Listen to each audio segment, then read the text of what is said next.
بل هو قرآن مجيد في لوح محفوظ.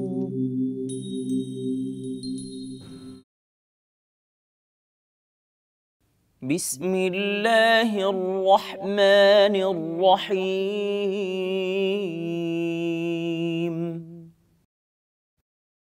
قالوا تالله لقد آثرك الله علينا وإن كنا لخاطئين.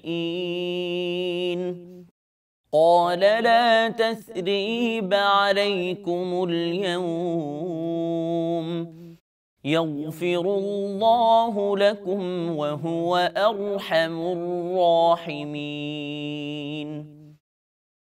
اذهبوا بقميصي هذا فألقوه على وجه أبي يأت بصيرا وأتوني بأهلكم أجمعين. ولما فصلت العير قال أبوهم إني لأجد ريح يوسف لولا أن تفندون. قالوا تالله إنك لفي ضلالك القديم. فلما أن جاء البشير ألقاه على وجهه فارتد بصيرا قال ألم أقل لكم إني أعلم من الله ما لا تعلمون. قالوا يا أبانا استغفر لنا ذنوبنا إنا كنا خاطئين. قال سوف أستغفر لكم ربي إنه هو الغفور الرحيم. فلما دخلوا على يوسف آوى إليه أبويه وقال ادخلوا مصر إن شاء الله آمنين. ورفع أبويه على العرش وخروا له سجدا وقال يا أبت هذا تأويل رؤياي من قبل قد جعلها ربي حقا وجاء بكم من البدو من بعد أن نزغ الشيطان بيني وبين إخوتي إن ربي لطيف لما يشاء إنه هو العليم الحكيم. صدق الله العظيم.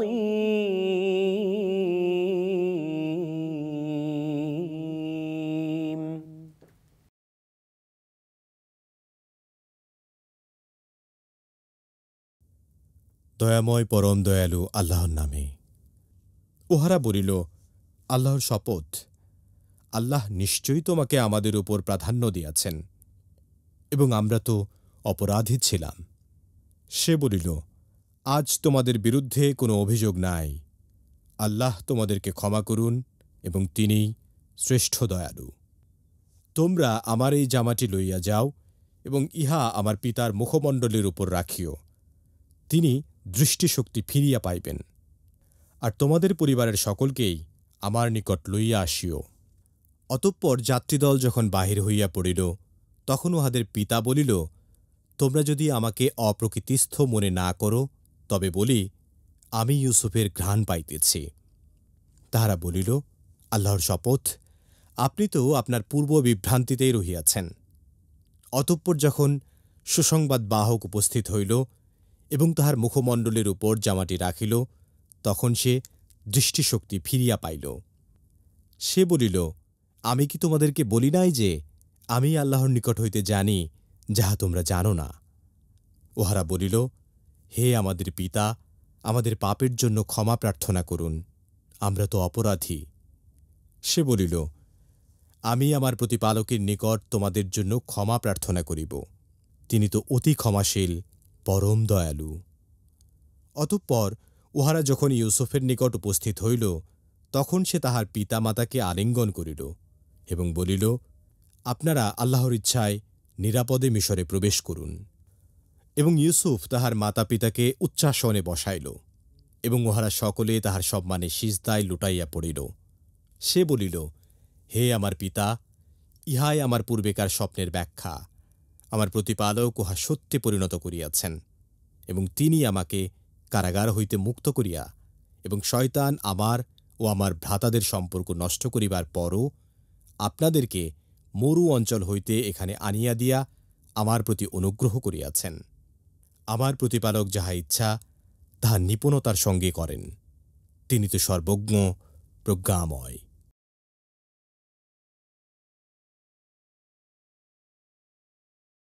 আলহামদুলিল্লাহ ওয়াকাফা ওয়াসালামুন আলা ইবাদিহিল্লাযীনা ইসতাফা, আম্মা বা'দ। সুপ্রিয় দর্শক শ্রোতা, আসসালামু আলাইকুম ওয়া রাহমাতুল্লাহি ওয়া বারাকাতুহু। সময় সংবাদের নিয়মিত অনুষ্ঠান লৌহে মাহফুজ থেকে আপনাদের সকলকে জানাচ্ছি আন্তরিক শুভেচ্ছা ও মোবারকবাদ। সুপ্রিয় শ্রোতা, আমরা এতক্ষণ পর্যন্ত পবিত্র কোরআন কারীমের সূরা ইউসুফের 91 নম্বর আয়াত থেকে 100 নম্বর আয়াতের তেলাওয়াত শুনলাম তরজমা। আসুন আমরা এই আয়াতে কারিমাগুলোর সংক্ষিপ্ত তাফসীর শুনি। আল্লাহ তাআলা আমাদের সকলকে পবিত্র কোরআন বুঝার তৌফিক দান করুন, আমিন।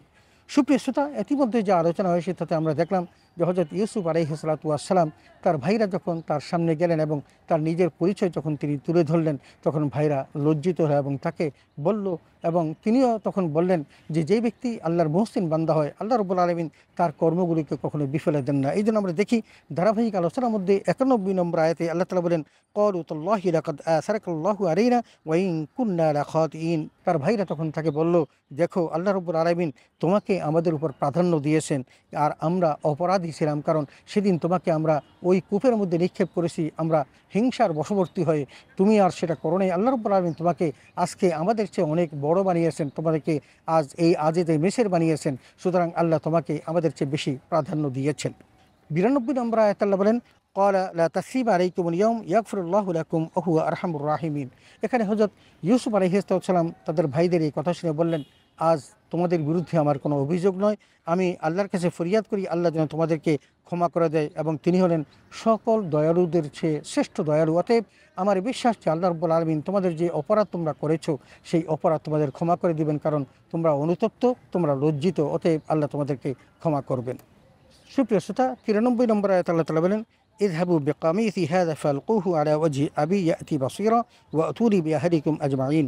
এরপর হযরত ইউসুফ আলাইহিস সালাতু ওয়াস সালাম ভাইদেরকে বললেন যে তোমরা আমার এই জামাটি নিয়ে যাও, আর এটা নিয়ে তোমরা আমার বাবার মুখের উপর ধরবে, তাহলে তিনি দৃষ্টিশক্তি ফেরত পাবেন, এবং তোমরা এরপর আমার বাবাকে সহ সকলকে নিয়ে তোমরা এখানে মিশরে চলে আসবে। 94 নম্বর আয়াত আল্লাহ তাআলা বলেন, ওয়ালাম্মা ফাসালাতিল ঈরু ক্বালা আবুহুম ইন্নী লা আজিদু রিহা ইউসুফ লাউলা আন তুফান্নিদুন। বলছেন তখন ওই দল যখন ওখান থেকে বেরিয়ে গেল, হযরত ইয়াকুব আলাইহিস সালাতু ওয়াস সালাম বললেন, তোমরা যদি আমাকে কোনো পাগল মস্তিষ্ক অপ্রকৃতিস্থ মনে না করো, তাহলে আমি তোমাদেরকে একটা কথা বলি যে আমি ইউসুফের সেই গন্ধ আমি পাচ্ছি। তার মানে যখন ওই লোকজন বের হলো এবং জামাটি নিয়ে তখন তারা মিশর থেকে বের হলো, তখনও 8 দিনের পথ বাকি আছে, কিন্তু হযরত ইয়াকুব আলাইহিস সালাতু ওয়াস সালাম ওই ইউসুফের সেই গন্ধ তিনি পাচ্ছিলেন, এবং যারা তার সামনে ছিল তাদেরকে বললেন যে তোমরা যদি আমাকে পাগল না মনে করো, তাহলে তোমরা জেনে রাখো যে আমি ইউসুফের গন্ধ পাচ্ছি। 95 নম্বর আয়াত আল্লাহ তাআলা বলেন, ক্বালু তাল্লাহি ইন্নাকা লাফি দালালিকাল কাদিম। তখন তার পাশে যারা ছিল তখন তারা সকলেই তাকে বলল যে আমরা তোমাকে সেই পূর্ব সেই গুমরাহির মধ্যে দেখতে পাচ্ছে 30 বছর অতিক্রান্ত হয়ে গেল, অথচ এখনও তুমি মনে করো ইউসুফ জীবিত আছে এবং তুমি তার গন্ধ পাচ্ছ। আমরা তোমাকে সেই আগের মতোই, তুমি যেমন অবিবেচক ছিলে এবং তুমি যেরকম বিভ্রান্তিতে ছিলে, আগের সেই বিভ্রান্তিতে আমরা তোমাকে এখন দেখতে পাচ্ছি। 96 নম্বর আয়াতে আল্লাহ তাআলা বলেন, فلما أن جاء البشير ألقاه على وجهه فارتد بصيرا قال ألم أقل لكم إني أعلم من الله ما لا تعلمون। অতঃপর যখন ওই সুসংবাদদাতা যখন ফিরে আসলেন এবং হযরত ইয়াকুব আলাইহিসসালামকে ইউসুফ আলাইহিসসালামের জামাটি দিলেন এবং তার চেহারার উপর যখন সেই জামাটি রাখা হলো, তখন হযরত ইয়াকুব আলাইহিসসালাম তার সেই হারানো দৃষ্টিশক্তি ফেরত পেলেন এবং তিনি তখন বললেন, আলাম আকুল লাকুম ইন্নী আ'লামু মিনাল্লাহি মা লা তা'লামুন। আমি কি তোমাদের বলি নাই যে আল্লাহর পক্ষ থেকে আমি যা জানি তোমরা তা জানো না, অতএব আমি যে বলেছিলাম সেটাই সত্যি, তোমরা এটা বিশ্বাস করোনি। 97 নম্বর আয়াতে আল্লাহ তাআলা বলেন, ক্বালু ইয়া আবানা ইস্তাগফির লানা যুনুবানা ইন্না কুন্না খাতিঈন। তখন তার পাশে তার যে সন্তানরা ছিল তারা তখন বলল, বাবা আমরা অন্যায় করেছি, পাপ করেছি, তুমি আমাদের জন্য ক্ষমা প্রার্থনা করো, কারণ আমরা অপরাধী, কারণ তুমি যা বলেছো তাই সত্য, আমরা তোমার কাছে মিথ্যা প্রবঞ্চনা করেছিলাম, তুমি আমাদের জন্য ক্ষমা প্রার্থনা করো। 98 নম্বর আয়াতে আল্লাহ তাআলা বলেন, ক্বালা সাউফা আস্তাগফিরু লাকুম রাব্বি ইন্নাহু হুয়াল গফুরুর রহিম। হযরত ইয়াকুব আলাইহিসসালাম তখন বলেন, হে আমার বৎসরা, তোমরা মনে রেখো যে আমি নিশ্চয়ই আমার প্রভুর কাছে তোমাদের জন্য ক্ষমা প্রার্থনা করব, কারণ তিনি ক্ষমাশীল এবং দয়ালু, তিনি নিশ্চয়ই তোমাদের জীবনের গুনাহগুলোকে ক্ষমা করবেন, তোমাদের পাপগুলিকে, অপরাধগুলিকে ক্ষমা করে দিবেন, আমি আল্লাহর কাছে অবশ্যই প্রার্থনা করব। 99 নম্বর আয়াতে আল্লাহ তাআলা বলেন, ফালাম্মা দাখালু আলা ইউসুফ আওয়া ইলাইহি আওয়াইহি ওয়া ক্বালা দুখুলু মিসরা ইনশাআল্লাহু আমিনিন। অতঃপর ওই সমস্ত লোকজন হযরত ইউসুফ আলাইহিসসালামের কথা অনুসারে ইয়াকুব, মা এবং সকলকে নিয়ে যখন ওই মিশর অভিমুখে গেলেন এবং মিশরের সীমান্তে যখন গেলেন, তখন হযরত ইউসুফ আলাইহিসসালাম এগিয়ে আসলেন এবং এসে তাদেরকে অভিবাদন জানালেন। ক্বালা দুখুলু মিসরা ইনশাআল্লাহু আমিনিন, বলেন নিরাপত্তার সাথে আপনারা মিশরে প্রবেশ করুন, আপনাদের আর কোনো অসুবিধা হবে না, কোনো ক্ষতি হবে না ইনশাআল্লাহ। 100 নম্বর আয়াতে আল্লাহ তাআলা বলেন, ওয়ারাফা আবওয়াইহি আলাল আরশি ওয়া খাররু লাহু সুজদান। এবং যখন তারা প্রবেশ করলেন তখন হযরত ইয়াকুব আলাইহিসসালামকে এবং তার মাকে সিংহাসনে বসালেন এবং তারা তখন সকলেই তার সামনে সিজদায় অবনত হলো। তখন হযরত ইউসুফ আলাইহিসসালাম বলেন, ইয়া আবাতি হাযা তা'ওয়ীলু রু'ইয়ায়া মিন ক্বাবলু, হে বাবা আমি যে স্বপ্ন দেখেছিলাম এটাই সেই স্বপ্নের বৃত্তান্ত তাবির, অতএব ক্বাদ জাআলাল্লাহু হাক্কা, আল্লাহ রাব্বুল আলামিন আবার এই স্বপ্নকে বাস্তবায়ন করে দেখিয়েছেন, আজকেই সেটা বাস্তবায়িত হলো। এবং তিনি বললেন যে আমার আল্লাহ তাআলা আমার প্রতি যে এহসান করেছেন, যে তোমরা গ্রামে ছেড়ে তোমাদেরকে শহরে নিয়ে এসেছে, আল্লাহ আমার ভাইদের সাথে যে শয়তান আমাদের বিচ্ছিন্ন করে দিয়েছিল সেটাও আল্লাহ তাআলা কী করেছেন, রক্ষা করে দিয়েছেন। অতএব আমার আল্লাহ রাব্বুল আলামিন আমার প্রতি যে এহসান করেছেন, এই জন্য আমি আমার আল্লাহর প্রতি আমি কৃতজ্ঞ, আল্লাহ সূক্ষ্মদর্শী।